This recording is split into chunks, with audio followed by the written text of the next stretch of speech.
Hi hello students. आज हम standard 7 गणित प्रकाश का चैप्टर 4 जो हमने ऑलरेडी चालू कर दिया है उसमें पेज नंबर 86 पे आगे है omission of the multiplication symbol in algebraic expression. So यहाँ पे हमें एक पैटर्न दिया है, सीक्वेंस है 4, 8, 12, 16, 20, 24 and 28। Now how can we describe this sequence और पैटर्न? तो इजी, ये सारे जो नंबर है वो क्या है, 4 के टेबल में आ रहे हैं, 4 के मल्टीपल है, 4 1 ज़ा 4, 4 2 ज़ा 8, 12, 16, 20, 24 and 28. So these are the number appearing in the multiplication table of 4. So what is the third of the term of the sequence? तो थर्ड टर्म कौन सा है? First, second and third. 4 3 ज़ा 12। तो अगर ऐसे ही हम इस पैटर्न में जाए इस सीक्वेंस में, तो ये सीक्वेंस का 29 टर्म क्या होगा? तो हम 29 को 4 से मल्टीप्लाई करेंगे तो जो भी टर्म आएगा वो इसका 29 टर्म्स होगा, 29 numbers. Okay, now find an algebraic expression to get the nth term of this sequence. तो ये सीक्वेंस का थर्ड टर्म, 29 टर्म, ऐसे ही हमें अगर कोई भी टर्म फाइंड आउट करना है तो उसके लिए हम एल्जेब्रिक एक्सप्रेशन क्या बनाएंगे? तो यहाँ 4 का मल्टीपल है तो 4 तो कांस्टेंट है, तो we can use letter number for this. So कोई भी टर्म के लिए हम लेटर यूज़ कर रहे हैं N. Here n is a later number that denote a position in the sequence. So now we can write the sequence for the algebraic expression for the sequence is 4 multiply n.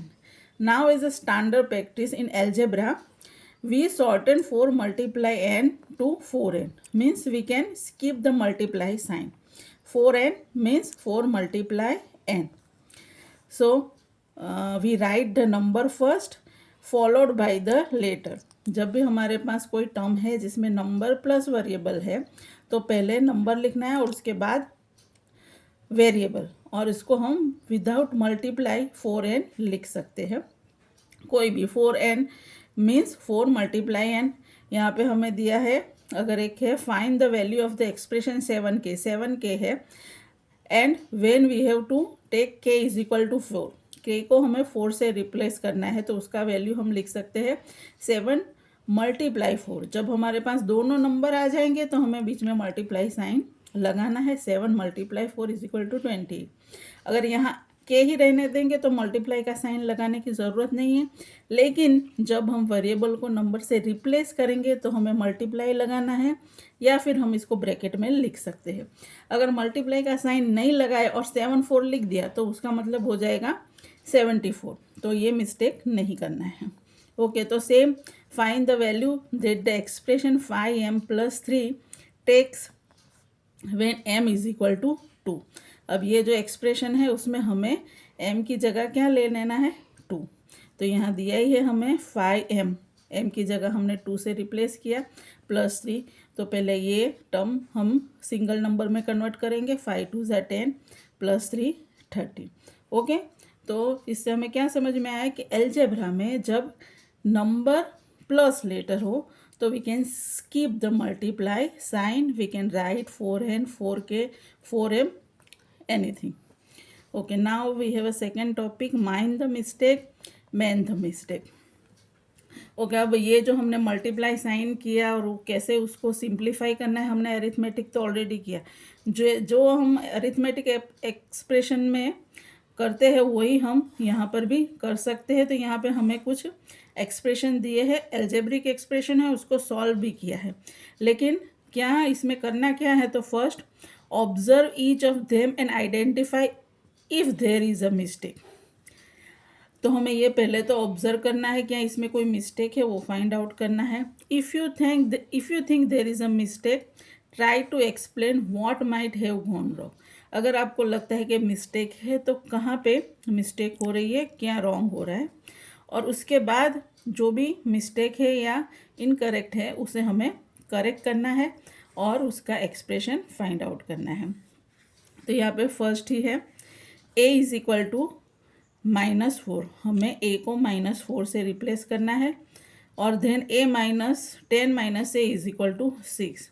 तो यहाँ पे देखो, यहाँ पे हमें mistake लग रहा है, क्योंकि 10 माइनस ए, अगर 10 माइनस ए की जगह हम 4 ले तो 6 आ सकता है, लेकिन यहाँ पर हमें दिया गया है -4।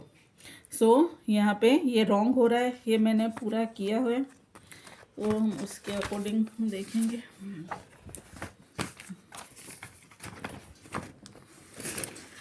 जो 10 यहाँ पे मैंने पूरे सब लिखे, ये 10 is equal to a minus 4, तो हमें यहाँ पे दिया गया है ये वाला, लेकिन हम एक्सप्रेशन में a को रिप्लेस करके देखते हैं। तो 10 माइनस ए, तो 10 a की जगह हमने रिप्लेस किया -4 से, अब माइनस माइनस क्या हो जाएगा, प्लस, तो माइनस माइनस प्लस, 10 प्लस 4 14। तो हमारा जो करेक्ट आंसर है वो है 14, और ये क्या है, ये रॉन्ग आ रहा है। वैसे ही सेकंड है, if d is equal to 6 then 3d is equal to 36। तो 3d हमें d को रिप्लेस करना है 6 से, तो 6 3 जा 18 आएगा, 3 6 जा 18, सो answer is 18।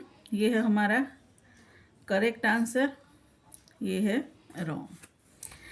Third one, if s is equal to 7 then 3s minus 2 is equal to 15। तो 3s minus 2 replace s by 7 and 2, तो 7 3 जा, यहाँ पे कोई साइन नहीं है, 3s मीन्स हमें मल्टीप्लाई करना है, 7 3 जा 21, 21 minus 2 is equal to 19। So the correct answer is 19 and it is wrong. 4, if r is equal to 8 then 2r plus 1 is equal to 29। 2r plus 1 replace r और उसकी जगह पे लिखना है 8, अगेन मल्टीप्लाई, 2 8 जा 16, 16 plus 1 17। This is the correct, it is the wrong. If j is equal to 5 then 2j is equal to 10। So 2j 2 multiply 5, यहाँ पे j है, साइन नहीं है, मीन्स मल्टीप्लाई 5, 2 5 जा 10, so it is the correct answer. Both answer has correct, इसमें कोई mistake नहीं है, करेक्ट है। 6th, m is equal to -6 then 3 in bracket m plus 1 is equal to 9। So 3 m plus 1 is equal to 3, m को replace करना है -6 से, यहाँ पे नोटिस रखना है कि -6 है plus 1, so -6 plus 1 is equal to -5, minus plus minus होगा, bigger number is negative, so answer is negative, so 3 5 जा 15, answer is -15, is the correct answer and the given answer is wrong.